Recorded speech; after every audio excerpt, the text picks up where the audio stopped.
Cómo duplicar su poder mental. Módulo 18.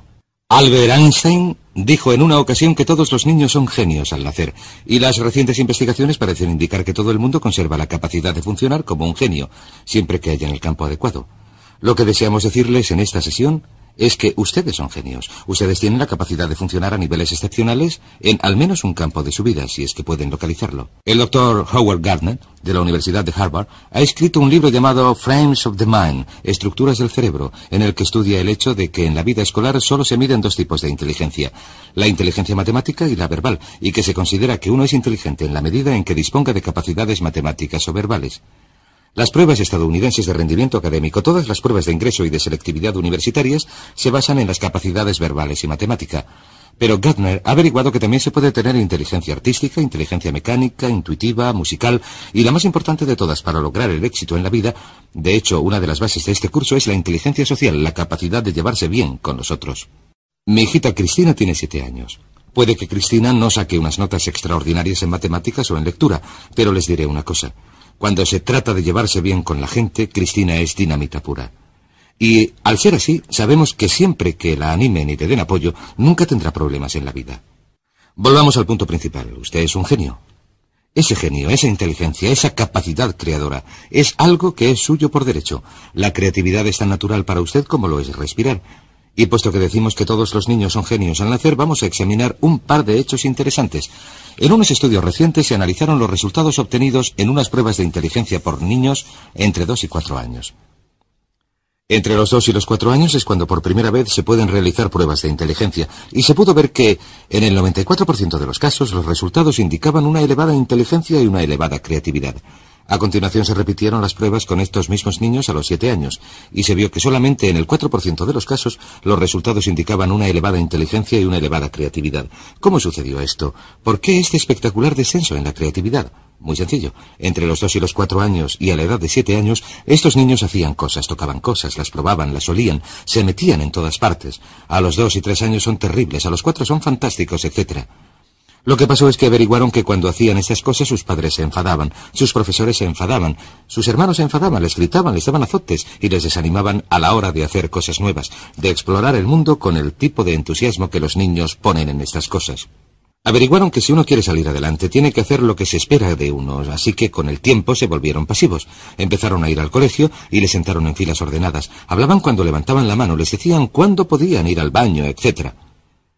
Pero lo maravilloso es que, aunque esto haya sucedido, la creatividad se sumerge como un río subterráneo, y lo que vamos a hacer en esta sesión es hablar de cómo se le puede hacer volver a la superficie.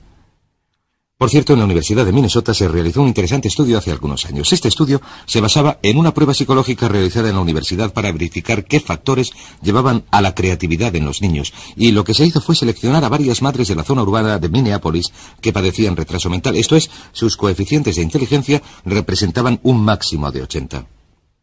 Se localizó a cada una de estas madres en un momento en el que estaban teniendo hijos, y se estableció un experimento por el que los estudiantes de la Facultad de Psicología iban a las casas de estas madres, recogían a los niños a una edad temprana, los llevaban a la universidad, los situaban en un entorno donde podían jugar, donde se les estimulaba, oían música, tenían juguetes.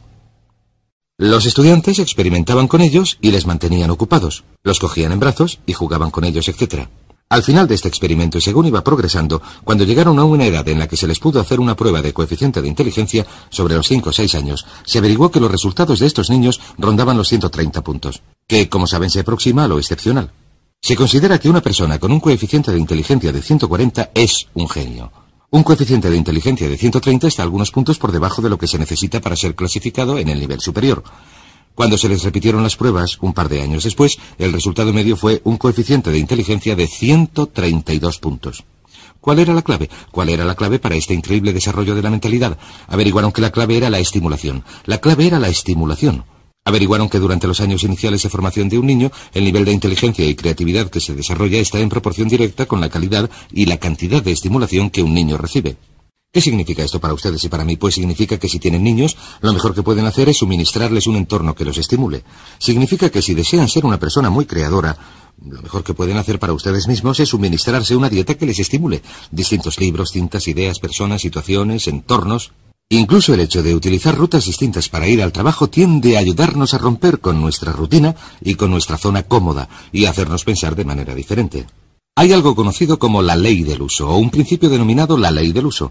La ley del uso aplicada a un músculo físico dice que, si no se utiliza, se pierde. Si no se utiliza un músculo durante un periodo de tiempo, se atrofia y no se puede utilizar. La ley del uso también se aplica mentalmente a su nivel de creatividad. Dice que si uno no utiliza su creatividad, ésta se atrofiará al igual que lo haría un músculo. Pero una cosa maravillosa que hemos averiguado, en un caso tras otro, es que si uno empieza a poner a prueba su creatividad, si empieza a exigirle cosas al igual que lo haría con un músculo si empezara a levantar pesos, si empieza a exigirle cosas, empezará a entrar en acción, empezará a hacerla moverse y, si lo prefiere, a estimularla con nuevas ideas y pensamientos.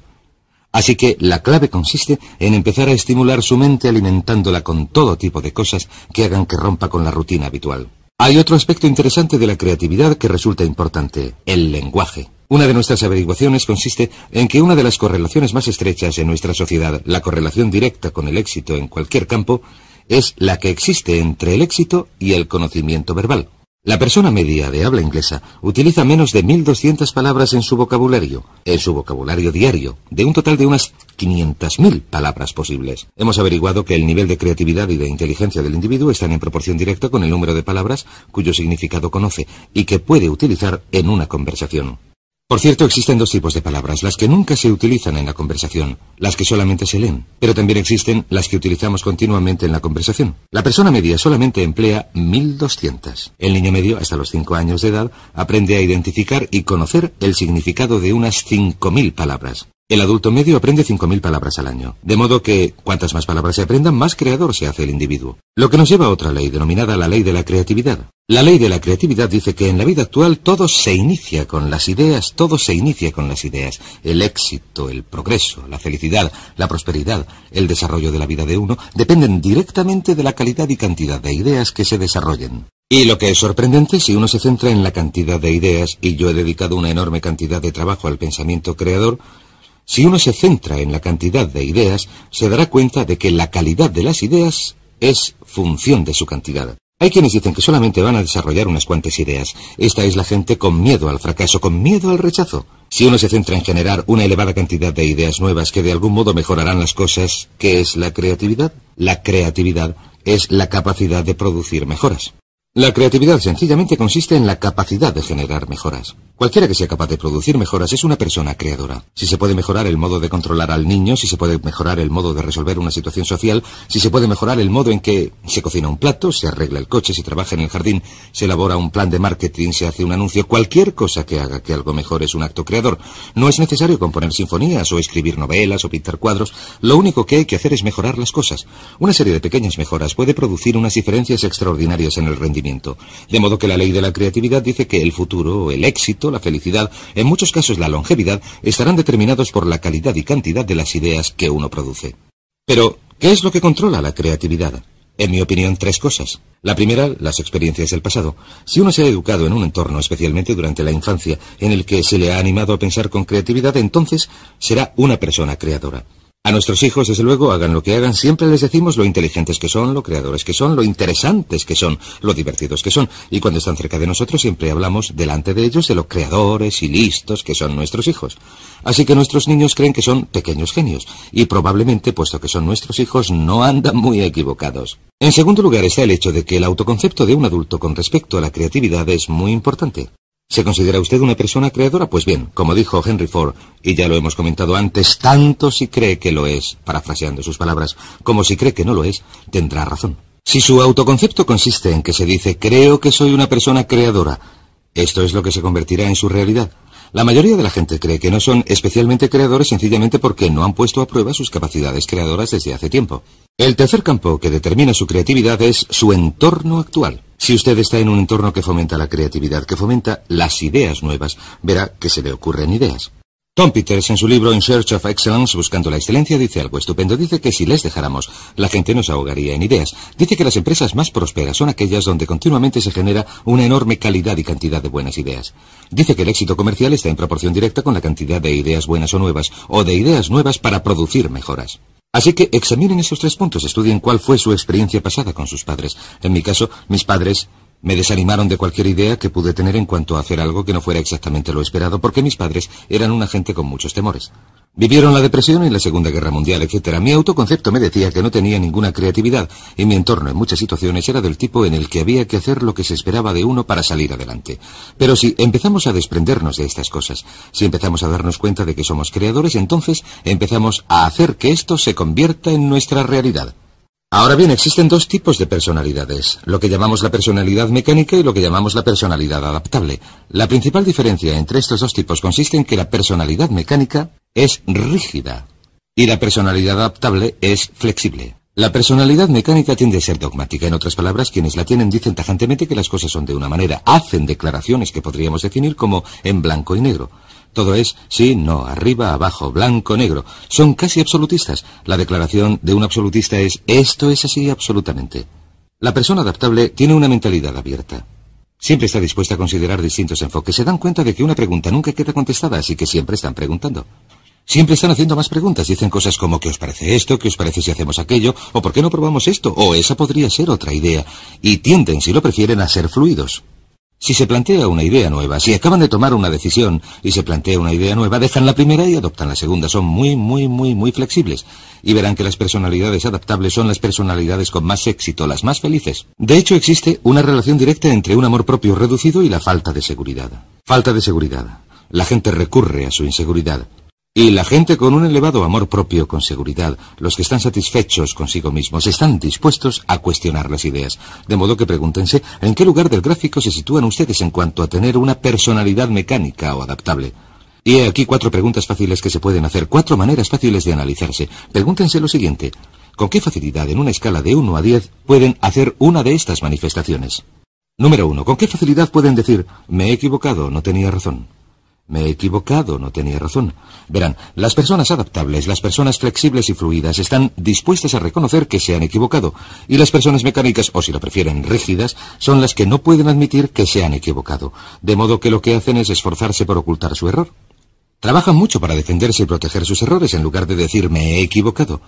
Una vez que uno ha dicho me he equivocado, no hay nada que discutir, entonces uno se puede dedicar a hallar la solución. He aquí otra manifestación. ¿Con qué facilidad, en una escala de 1 a 10, pueden decir, he cambiado de opinión, es verdad, antes me parecía buena idea, pero he cambiado de opinión?